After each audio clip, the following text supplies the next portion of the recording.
मंत्री अमित शाह का बड़ा इंटरव्यू। पीओके को लेकर के चुनाव तक अमित शाह के बड़े दावे।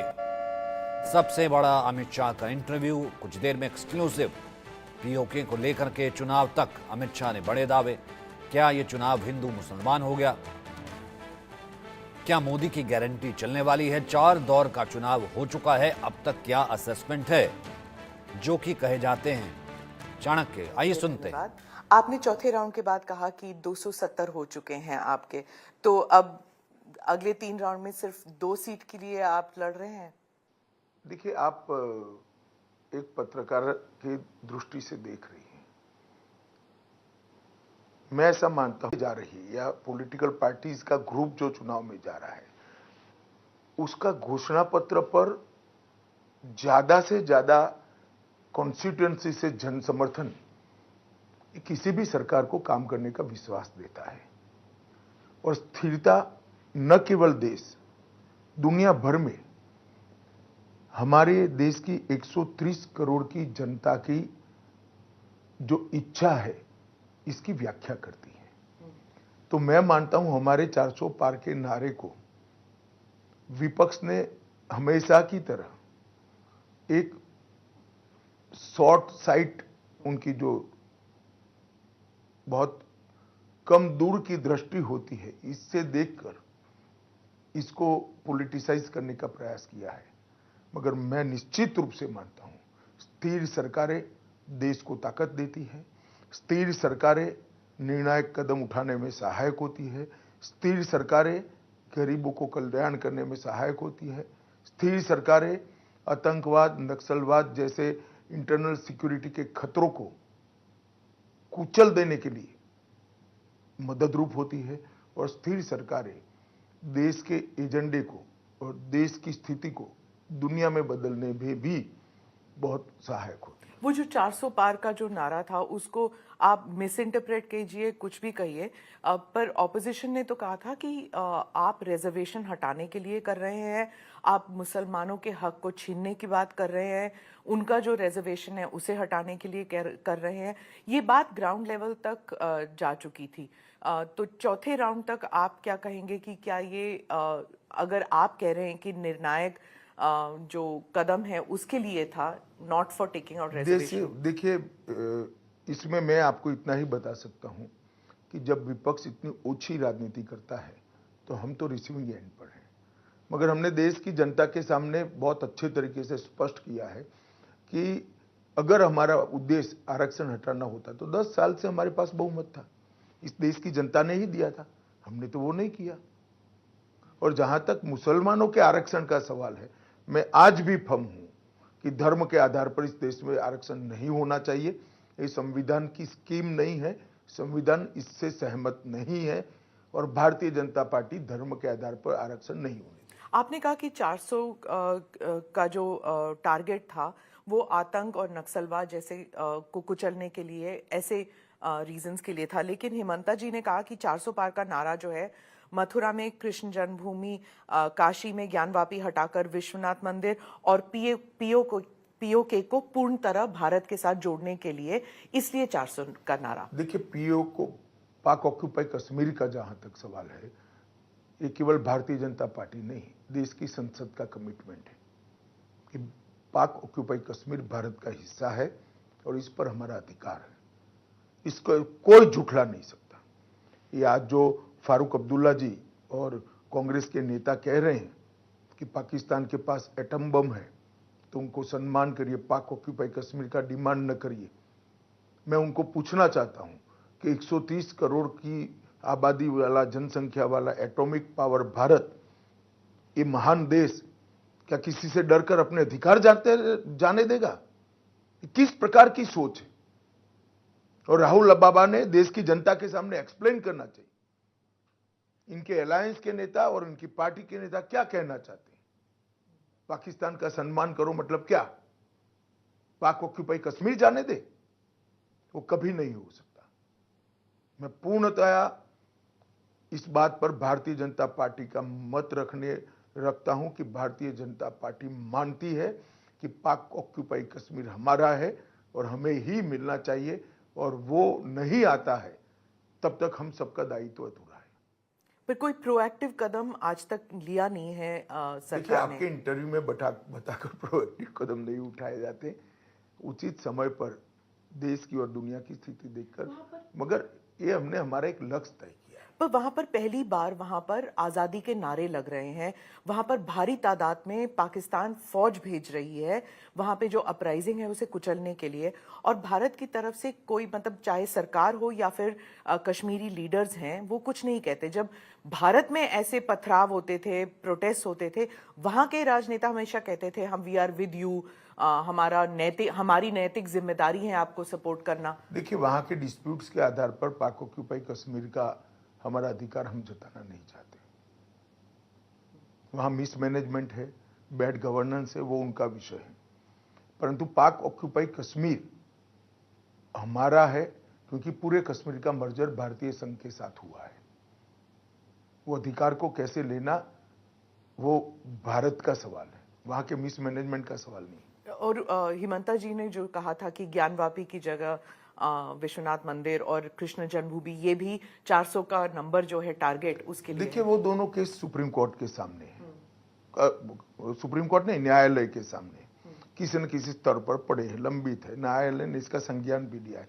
इस पर मेरा कुछ भी कहना उचित नहीं होगा, क्योंकि जब न्यायालय एक डिस्प्यूट को सीज कर सुनवाई कर रहा है, मैं नहीं मानता किसी ने इसमें दखल करनी चाहिए। न्यायालय को अपना काम करने देना, जैसे राम मंदिर के लिए किया था जी। वो। राम मंदिर में हमने न्यायालय के फैसला आने के बाद ही कंस्ट्रक्शन का फैसला किया है। वो आपका पॉलिटिकल डिसीजन, उसमें आपको पॉलिटिकल फायदा मिला कि नहीं मिला अब तक? देखिए, राम मंदिर हमारे लिए पॉलिटिकल फायदे नुकसान का प्रश्न ही नहीं था। शुरुआत से देश के करोड़ों लोगों की विश्वास का सवाल था, आस्था का सवाल था, और करोड़ों लोगों की श्रद्धा का सवाल था। पर जब आपके सिर्फ आपके नहीं, जब भी बीजेपी के जो कैंडिडेट्स हैं उनके जो कैंपेन्स होते हैं तो नारे तो लगते हैं, जो राम मंदिर लेके आया हम उन्हें लेके आएंगे। देखिए, वो नारे जनता लगा रही है ज्यादातर। आप इनने देखा होगा, मंच पर से नहीं लगते, नहीं, जनता में से लगते हैं। तो जनता के नारे कोई पॉलिटिकल पार्टी लीडर या तो आप भी नहीं तय कर सकती, वो तो जनता ही लगाएगी। देश में डेमोक्रेसी है ना, इसलिए। परंतु मुद्दा तब बना इस इलेक्शन में राम मंदिर का कि जब प्राण प्रतिष्ठा हो रही थी, सभी राजनीतिक दलों को निमंत्रण भेजा गया। पूरे इंडिया अलायंस ने, एक घमंडिया गठबंधन ने प्राण नहीं कि उन्होंने अपनी माइनॉरिटी वोट बैंक के डर से वहां जाना मुनासिब नहीं समझा। उनके पार्टी के कुछ लोग आपके पार्टी में आए थे क्योंकि वो मंदिर गए थे और उन्हें निकाल दिया गया, निष्कासित किया गया, या फिर उन पे डिसिप्लिनरी एक्शन के नोटिस दिए गए। वो हमारी पार्टी में आए हैं। मगर मेरा एक ही मुद्दा है कि ईद के दिन आपको मुस्लिम भाइयों के साथ ईद मनाने में कोई झिझक नहीं है।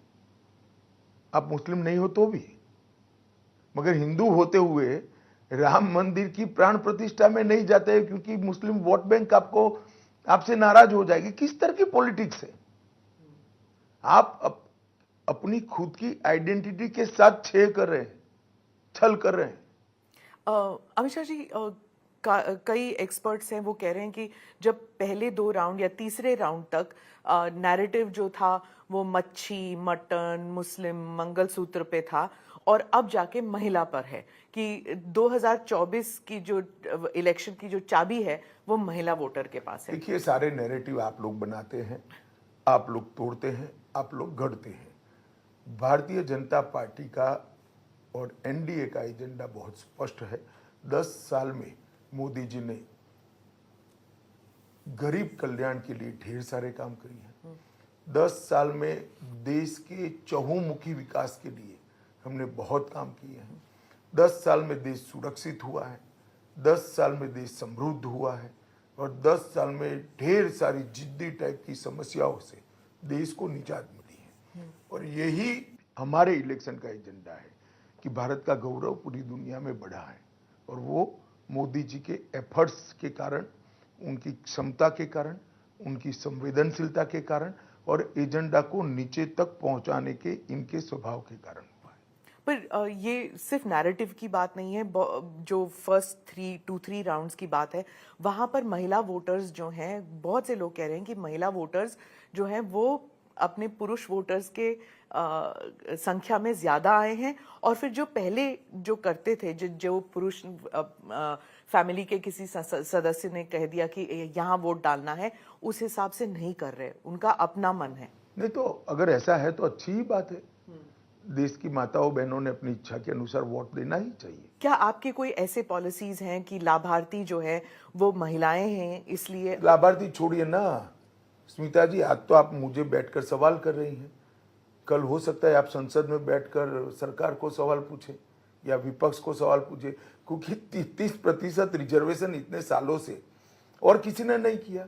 नई पार्लियामेंट आई तो मोदी जी ने सबसे पहला बिल लाना कौन सा उचित समझा, तो 33% आरक्षण विधानसभाओं में और लोकसभा में लाना मोदी जी ने उचित, इतना बड़ा अधिकार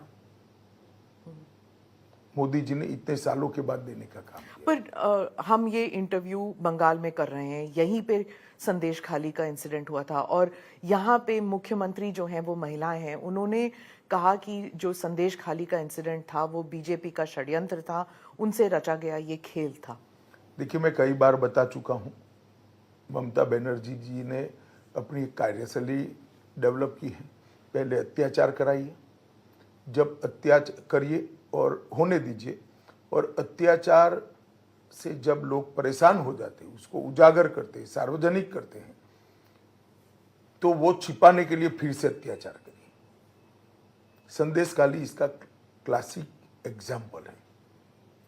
एक महिला मुख्यमंत्री के नाक के नीचे धर्म के आधार पर ढेर सारे महिलाओं के साथ दुष्कर्म होता है और वो चुप बैठी है। हाईकोर्ट को इंटरवीन करना पड़ता है दोषियों को पकड़ने के लिए, उसके बाद भी जांच ठीक से नहीं होती है तो सीबीआई को हाईकोर्ट देती है। उनको शर्म आनी चाहिए। विपक्ष कहता है कि जहां आप संदेश खाली का इंसिडेंट उठाते हैं, आपका ही जो अलायंस कर्नाटका में है, वहां पे भी औरतों पर अत्याचार हुआ था। प्रज्वल रेवन्ना का केस बता रही हूं मैं, वहां पर आपने उन्हें बाहर जाने दिया। प्रज्वल, देखिए, आप कर्नाटक से ही आती, वहां सरकार किसकी है? कांग्रेस की। उनको अरेस्ट करने की जिम्मेदारी किसकी है? कांग्रेस की। मेरा बहुत स्पष्ट मत है कि कांग्रेस के डेप्यूटी सीएम वोकलिगा जाति से आते हैं, डीके शिव कुमार। उन्होंने वोकलिगा वोट बैंक बेल्ट का वोटिंग होने तक इनको हाथ नहीं लगाया और अपनी वोकलिगा वोट बैंक को प्रोटेक्ट करने के लिए उनको जाने दिया है। जिम्मेदारी अगर किसी की है तो उनकी है। जैसे ही घटना बाहर आई, मेरी पार्टी की ओर से मैंने ही स्पष्ट किया था, भले हमारे एलआई हो, कठोर से कठोर कदम उठाना चाहिए, या तो वो सीबीआई को दे दें। बंगाल में जो इलेक्शन रिलेटेड हिंसा होती है उसके बारे में आप कुछ बताएंगे हमें? देखिए, बड़ा दुर्भाग्यपूर्ण है। एक जमाने में यूपी बिहार में रैगिंग होती थी, चुनाव आयोग प्रिवेल कर गया, रैगिंग समाप्त हो गई। धीरे धीरे चुनावी कल्चर भी बदला। एक जमाने में आतंकवादी कश्मीर के अंदर वोटिंग ही नहीं होने देते थे। 2 दिन पहले वहां पर भी 35% वोटिंग हुई, एक रिकॉर्ड है। मतलब आतंकवाद जब से शुरू हुआ तब से अब तक का रिकॉर्ड है। परंतु बंगाल एक देश का एक हिस्सा ऐसा रह गया है और इसके लिए जिम्मेदार टीएमसी सरकार है, जहां चुनाव के बाद भी हिंसा थमने का नाम नहीं लेती है। गत विधानसभा चुनाव के बाद 10 दिन में 53 लोग मरे। चुनाव की बाद चुनावी हिंसा छोड़ दीजिए, पर यहां हाईकोर्ट ने ऑर्डर करना पड़ेगा। आप व्हाट्सएप पे पर्चा डाल रहे हो, जब पार्टी की एक्सपेंशन की एक्सरसाइज चलती है, नीचे कोई दूसरी पार्टी के कार्यकर्ता बनते हैं तो उनको लटका दिया जाता है। कोई टीएमसी छोड़कर यहां आएगा तो उसको फांसी चढ़ा देते हैं और कहते हैं आत्महत्या कर दी। मैंने ऐसा दृश्य कहीं नहीं देखा। एक जमाने में केरल में भी हिंसा होती थी, परंतु केरल की हिंसा मारपीट वाली होती थी। तो गरीब लोगों को आप फांसी पे लटका दोगे, जिंदा जला दोगे। कई सारी ऐसी घटनाएं हैं। मैं तो आपकी चैनल से दरख्वास्त करूंगा कि ऐसे दृश्य ढूंढ लीजिए फांसी चढ़ने वाले और जिंदा जलने वाला एक आदमी अपना वीडियो कर कर अपील करता है, मैं तो अब जलकर मरने वाला हूं, आप इस शासन को बदलिए। पर इलेक्शन कमीशन ने 7 फेजेस में चुनाव किए थे, सेंट्रल फोर्सेस इतने भेजे गए हैं, फिर भी हो रहा है ये। देखिए, इस बार पहली बार चुनाव के दौरान हिंसा नहीं हो रही, मगर गत चुनाव में भी चुनाव के दरमियान कम हिंसा हुई। जीतने के बाद ममता जी ने हिंसा का तांडव खेला और कहिए हमारी तो शपथ ही नहीं हुई। तो वैक्यूम पीरियड जो है उसका वो उपयोग करती है। मैं मानता हूं वैक्यूम पीरियड में भी इलेक्शन कमीशन ने सुरक्षा की चिंता करनी चाहिए, क्योंकि शपथ के बाद तो उनकी कॉन्स्टिट्यूशनल रिस्पॉन्सिबिलिटी होती है।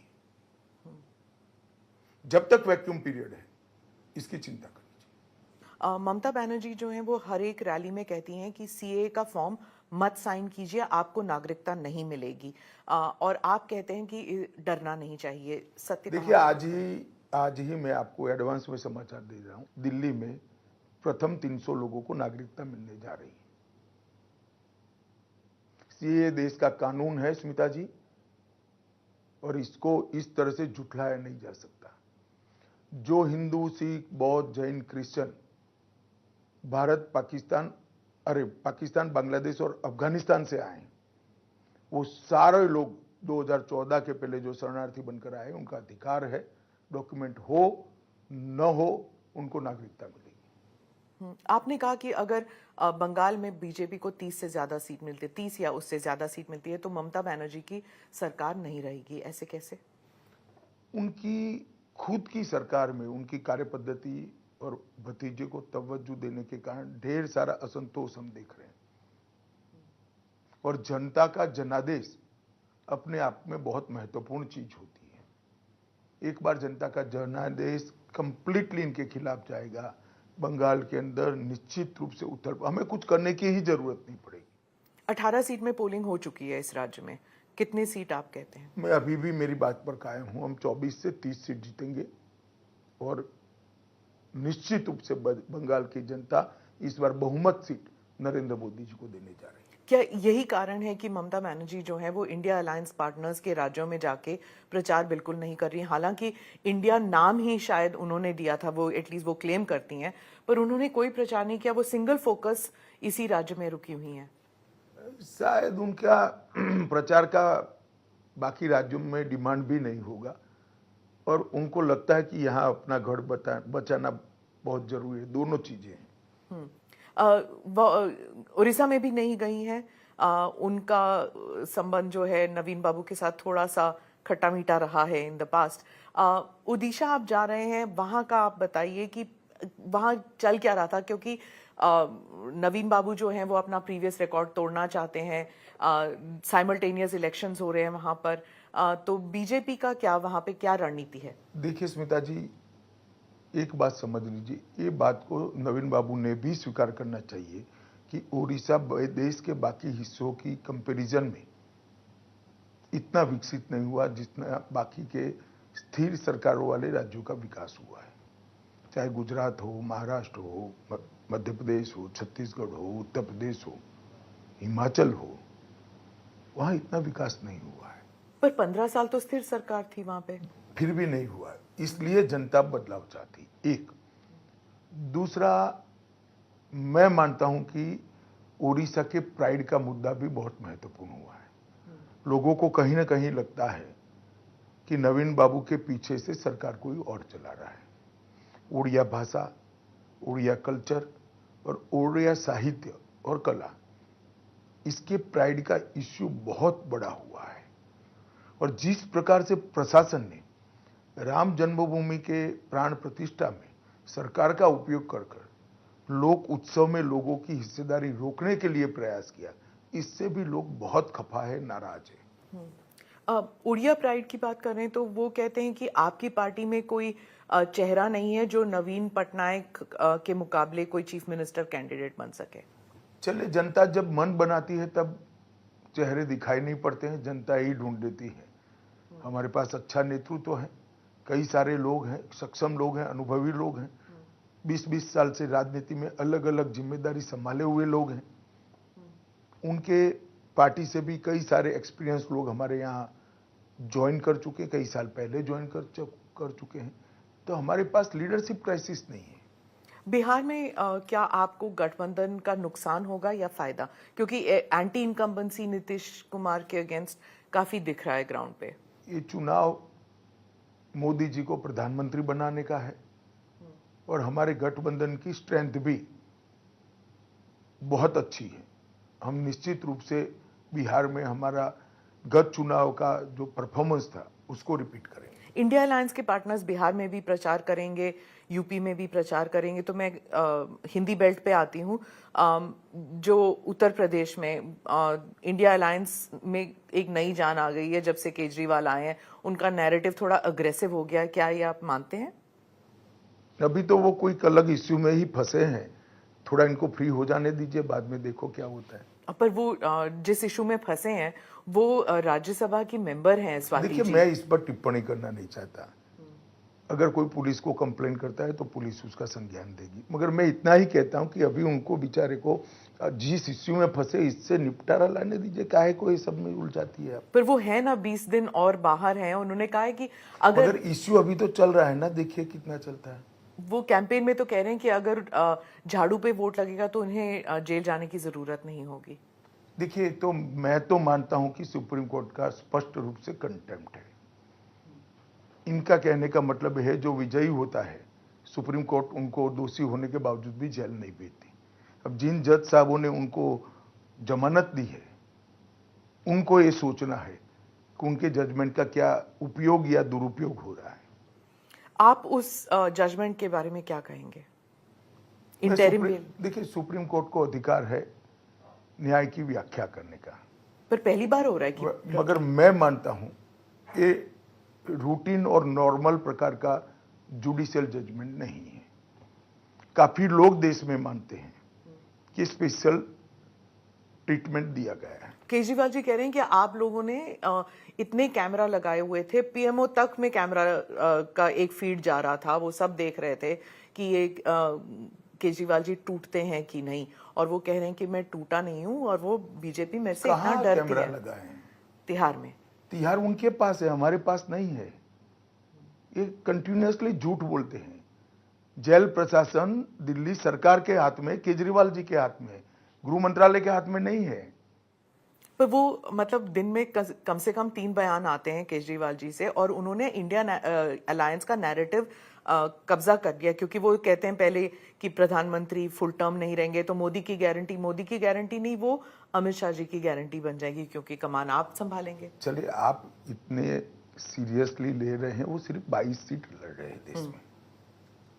इतना सीरियसली मत लीजिए, सिर्फ 22 सीट लड़ रहे हैं और वो गारंटी दे रहे पूरे देश का मैं बिजली का बिल माफ कर दूंगा। अरे भैया, तुम 22 ही सीट लड़ रहे, तेरी सरकार कहां से बनेगी? हम मोहल्ला क्लिनिक बना देंगे।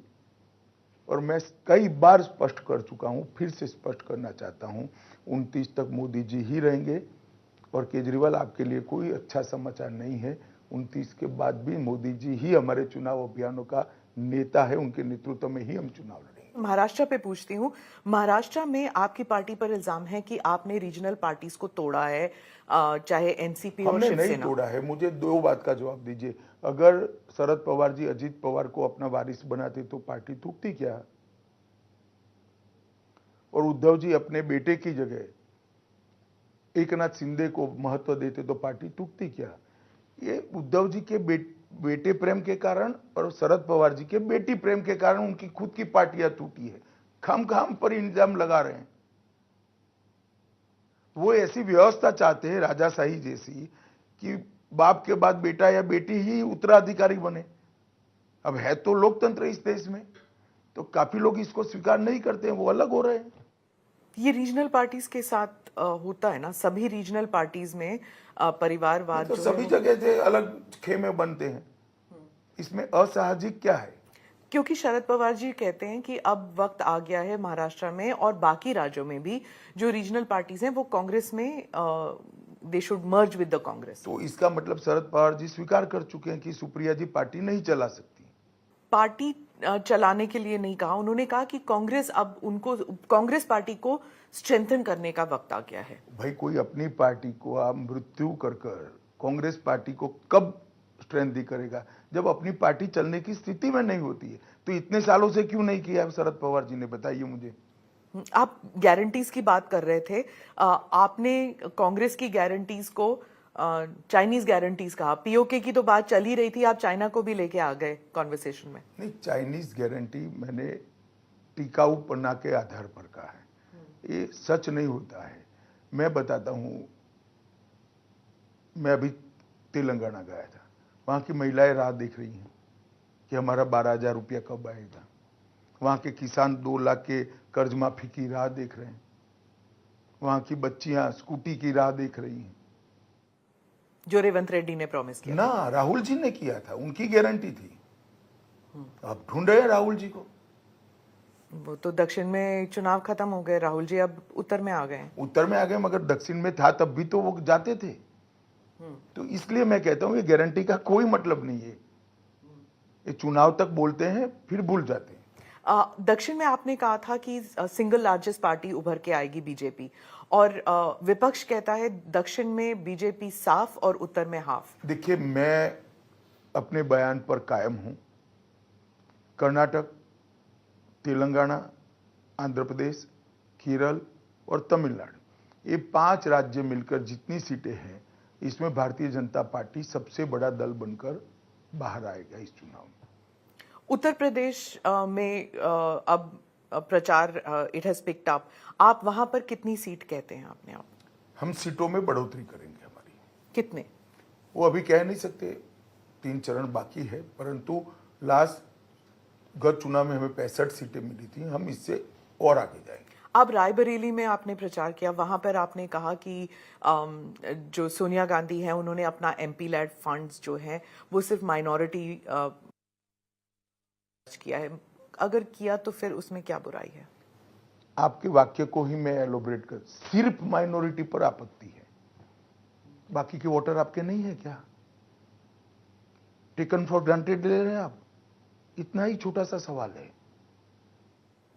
वहां पर जो आपका कैंडिडेट है उसका स्टेचर गांधी फैमिली के मुकाबले थोड़ा कम नहीं है क्या? आप एक किसी और कैंडिडेट को वहां पर, देखिए, मैं 9 साल का था तब नारे लगाता था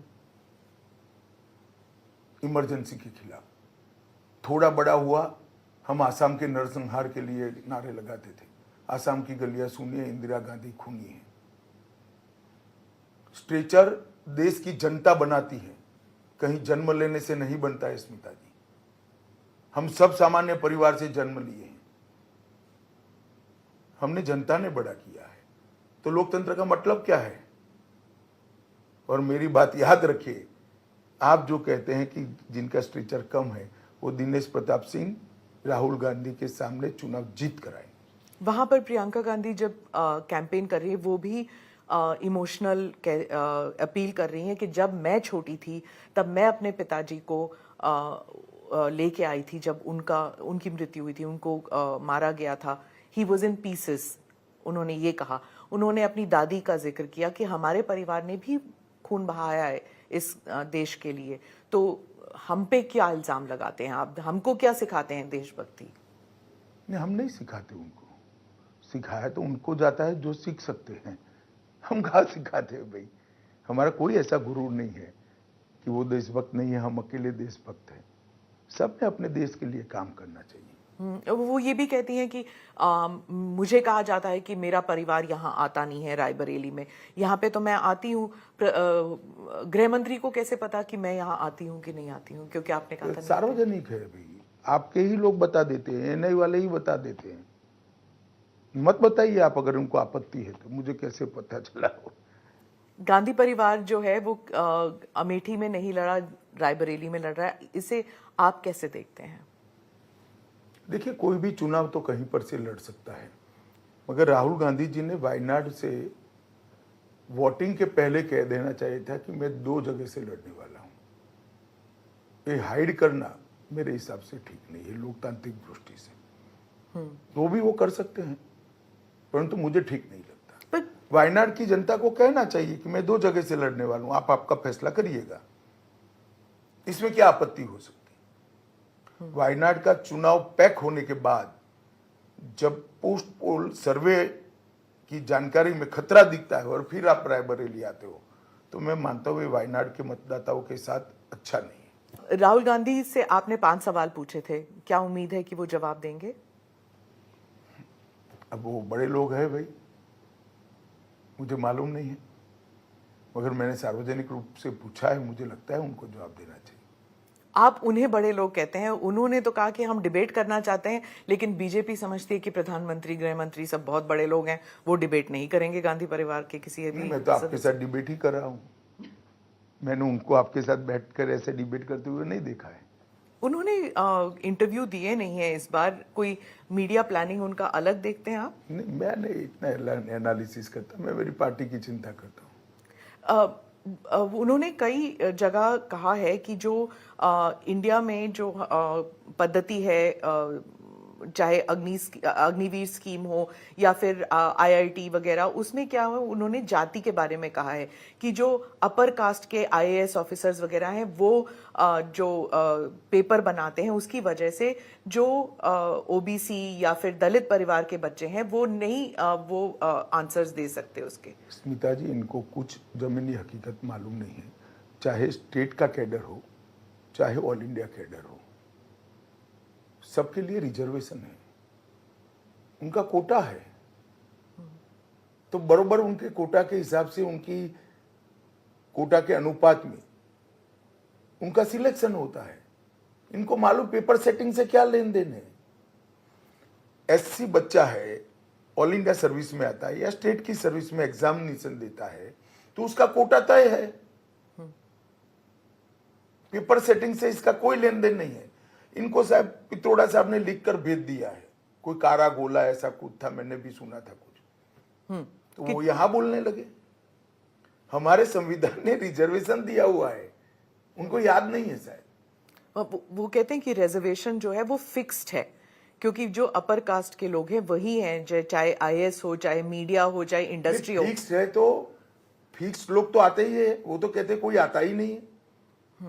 आपने नक्सलवाद की बात कही, इंटरनल सिक्योरिटी का जो है झारखंड छत्तीसगढ़ में जो नक्सलवाद पर आपने हमला दिया था कि नक्सलवाद खत्म करके रखूंगा, वो प्रायोरिटी लिस्ट में कहाँ था आपके जब आप सरकार में आए थे?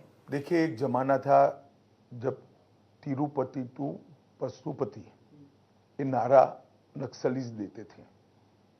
आज मैं आपके इंटरव्यू में स्पष्टता से कहना चाहता हूं साउथ टू नॉर्थ कि झारखंड, बिहार, तेलंगाना, उड़ीसा, आंध्र प्रदेश, मध्य प्रदेश और महाराष्ट्र, छत्तीसगढ़ नहीं, पूर्णतया नक्सलवाद से मुक्त हो चुके हैं। झारखंड, तेलंगाना और मध्य प्रदेश के कुछ हिस्से ऐसे हैं जहां 40 साल के बाद रेशन कार्ड बन रहा है, पटवारी की ऑफिस खुल रही है, मतदाता सूची फिर से बन रही है, सरकारी स्कीमों का लाभ नागरिकों को और ट्राइबल्स को मिल रहा है।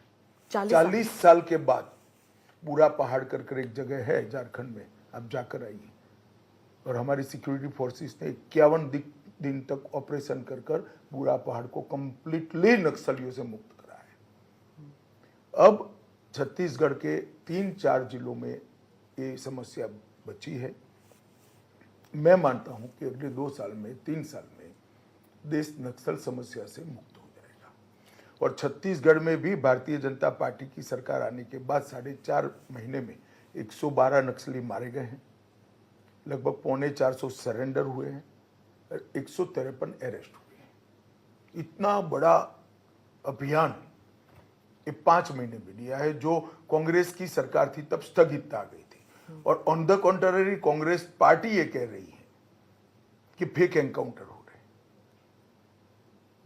मैंने कई इंटरव्यू में कहा है, तुलसीदास जी का एक कोट है कि जिसका बुरा समय आता है भगवान सबसे पहले उसकी मति हर लेता है। कांग्रेस पार्टी के साथ शायद यही हुआ है। इंटरनल सिक्योरिटी के बारे में ही पूछूंगी क्योंकि आप गृह मंत्री हैं। बालाकोट स्ट्राइक और पुलवामा के ऊपर भी फिर से चर्चा शुरू हो गई है। लोग कह रहे हैं कि पुलवामा में, जैसे रेवंत रेड्डी ने कहा कि ये आईबी और रॉ का फेलियर था। संजय राउत वगैरह कहते हैं कि बालाकोट स्ट्राइक में कौए मरे थे। ये सब उठा रहे हैं, ऑपोजिशन है पूरा उठा रहे हैं। देखिए, सर्जिकल स्ट्राइक और एयर स्ट्राइक के बाद पाकिस्तान का रिएक्शन अगर वो देखते तो ये न बोलते। ये लोग इतने छोटे मन के हो गए हैं कि मोदी जी को इसका यश न मिले इसलिए ऐसी भ्रांति फैला रहे हैं कि जैसे कुछ हुआ ही नहीं। मुझे बताइए स्मिता जी, इतने बम धमाके 10 साल में हुए सोनिया मनमोहन सरकार में, एक का भी कॉन्क्रीट जवाब दिया गया है क्या? 26/11 सिर्फ 26/11 नहीं, ब्लास्ट के सीरीज ऑफ ब्लास्ट हुए। जयपुर, मुंबई, अहमदाबाद, हैदराबाद, मालेगांव। क्या किया आपने? विरोध भी नहीं किया माइनॉरिटी वोट बैंक के डर से। नरेंद्र मोदी जी ने घर में घुसकर मारा है। और वो छोड़ दीजिए, धारा 370 जाने के बाद कश्मीर की स्थिति को पूरा परिवर्तित करने का काम भारतीय जनता पार्टी की सरकार ने किया है। मैं आपको बताता हूं, 33 साल के बाद वहां थिएटर शुरू हुए। 33 साल के बाद वहां पर ताजिया का जुलूस निकला है। 2 करोड़ 11 लाख पर्यटक आए। पत्थरबाजी की एक भी घटना 23-24 पूरे साल में नहीं हुई। पूरे जम्मू कश्मीर में 2 दरबार की सिस्टम बनाए रखी थी, हमने समाप्त कर दी है। लगभग हजारों करोड़ का इन्वेस्टमेंट आज कश्मीर में जा रहा है। 33,000 जनप्रतिनिधि, पंच, सरपंच, तहसील पंच साहिब भी गए थे, पहले भी जाते हैं, आप भी जाते हैं गुरुद्वारे में। आप सिख वोट को कैसे देखते हैं, पंथिक वोट को? गुरुद्वारा में जाना, इसको सिख वोट के साथ न जोड़िए। सिख गुरुओं ने जितना बलिदान इस देश की परंपराओं के लिए, इस देश के सम्मान के लिए, इस देश के धर्म के लिए दिया है, शायद ही किसी ने दिया होगा। आज 10वें गुरु के जन्मस्थान पर मोदी जी जाते हैं तो एक व्यक्ति ने अपने 2 शहजादों को दीवार में जिंदा चुनवा दिया। 2 शहीद हो गए, वंश ही नहीं बचा। वो व्यक्ति को सम्मान देना हर भारतीय का कर्तव्य है, हर भारतीय का कर्तव्य। किसके लिए उन्होंने बलिदान दिया? अत्याचार के खिलाफ लड़े हो, धर्मांधता के खिलाफ लड़े हो, कन्वर्जन के खिलाफ लड़े हो। और उनका सम्मान करना न केवल मोदी जी ने तो अच्छा ही किया है, देश के हर नागरिक का कर्तव्य है। इसको आप वोट के साथ कृपया मत जोड़िएगा। आप कन्वर्जन की बात करते हैं तो यूसीसी पे आती हूं मैं। यूसीसी अभी एजेंडा में है या नहीं है बीजेपी? निश्चित रूप से हमारे संकल्प पत्र का एक अहम मुद्दा है, यूसीसी हम लाएंगे। हमारे संकल्प पत्र का एक अहम मुद्दा है कि इस देश में एक देश एक चुनाव का नियम भी हम लाना चाहते हैं। इस पर भी चर्चा होनी चाहिए। पर हमारे चुनाव का एक अहम मुद्दा है कि आने वाले दिनों में हम धर्म विशेष के कानूनों को, पर्सनल लॉ को नहीं आने दें। पर्सनल लॉज तो राहुल गांधी जी, वो भी एक सवाल है जो आपने पूछा था कि क्या पर्सनल लॉ आने देंगे, तो क्या शरिया कानून, उससे जोड़ा था आपने। नहीं तो क्या, कौन सा पर्सनल लॉ लाना चाहते हैं? शरिया के मुस्लिम पर्सनल लॉ। मुस्लिम पर्सनल लॉ तो वो शरिया का ही अंग्रेजी ट्रांसलेशन है जो अंग्रेजों ने किया था। तो कई सारे मुख्यमंत्री हैं वो कहते हैं कि नहीं आने देंगे हम यूसीसी, जैसे कि स्टालिन है या फिर ममता जी हैं, क्योंकि यूसीसी आके फिर वो ये तो देखिए स्मिता जी, 370 के लिए भी बहुत सारे लोग कहते थे, सीए के लिए भी बहुत सारे लोग कहते थे। अब ये सब वास्तविकता बन चुका है। जनता ही निर्णय करती है और इसीलिए हम चुनाव के पहले कह रहे हैं, कोई गोपनीय बात नहीं है। पर यूसीसी स्टेट वाइज हो रहा है ना, जैसे ऐसा जरूरी नहीं है। जैसे सीए, दोनों का समान अधिकार है। सीए में एक्सक्लूसिव केंद्र का है, सिविल लॉ में केंद्र और राज्य दोनों का अधिकार है। मैं वापस उत्तर प्रदेश में आती हूँ। उत्तर प्रदेश में ज्यादा से ज्यादा नंबर लाना क्या बहुत जरूरी है कि क्योंकि देश में हर सीट जीतना भारतीय जनता पार्टी के लिए जरूरी है, लेकिन क्योंकि मैं मेरी पार्टी का एक्सपेंशन चाहता हूं। मेरी पार्टी की आइडियोलॉजी को पूरा देश स्वीकार करे, मेरे मन की इच्छा है। इसमें क्या बुराई है? अमित शाह जी, इलेक्शन इंटरफियरेंस पे मैं एक सवाल पूछूंगी, क्योंकि बहुत से जो अखबार हैं, विदेश के अखबार, उन्होंने आर्टिकल लिखे हैं कि अगर बहुत ज़्यादा नंबर आते हैं बीजेपी के तो ऑटोक्रेसी की तरफ जाएगा, और ये एक सीरीज है देखिए, विदेश के मित्रों ने हमारी इतनी चिंता करने की जरूरत नहीं है। हमारा देश इनफ मैच्योर है, हमारे मतदाता इनफ मैच्योर है। इस देश ने कई सत्ता परिवर्तन, खून का कतरा बहाए बगैर करे। 75 साल में सत्ता हस्तांतरित करने के लिए कभी यहां रक्त नहीं बहा है। बड़े बड़े फैसले लिए हमने, हमारे देश की जनता ने, और सभी राजनीतिक दलों ने इसका सम्मान किया है। ऑटोक्रेसी इस देश में आ ही नहीं सकती। सत्ता का संतुलन हमारे संविधान ने इतने सुंदर तरीके से किया है कि ऑटोक्रेसी आ ही नहीं सकती। स्ट्रॉन्ग लीडरशिप जो है उसके ऊपर भी कहते हैं कि जहां पर प्रधानमंत्री इज स्ट्रॉन्ग, वहाँ उनका जो कैबिनेट है वो भी एक मस्कुलर इंटरनल पॉलिसी और मस्कुलर एक्सटर्नल पॉलिसी रखता है। इसके बावजूद चाइना जो है वो हमारी जमीन ले रहा है, पाकिस्तान आंखें हमारी दिखा रहा है जमीन भारतीय जनता पार्टी के शासन में 1 इंच भी नहीं गई। ये गलत बात है, गलत नैरेटिव खड़ा किया। चाइना ने जरूर ली है, मगर जवाहरलाल नेहरू के समय में ली है, कांग्रेस के समय में ली है। मैं रिकॉर्ड पर कहना चाहता हूं, नरेंद्र मोदी के शासन में 1 इंच भी जमीन हमारी नहीं गई। तीसरे टर्म